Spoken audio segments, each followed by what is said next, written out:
الجزيري منذ الدقيقة 9. هذه كرة غازي العيادي، التوزيع بالراس والهدف التعادل.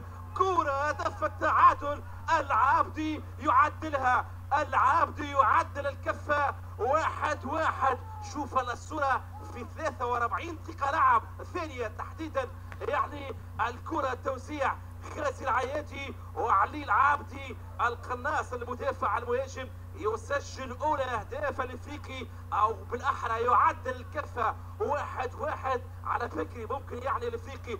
شوف الصوره، شوف الاخراج، شوف الاعاده، شوف اللقطه. العيادي مليمتريه على راسيه العابدي، ما لقاهاش بريك، تصطدم بالقائم وتلج الشباك. 1-1 بين الافارقه وبين الاتحاد. قلت ماذا ستكون ممكن يعني ردة فعل الافريقي؟ وعلي العابدي يقول لي استنى شويه الثواني، هذه كوره بن يحيى وبعيده. بن يحيى يجرب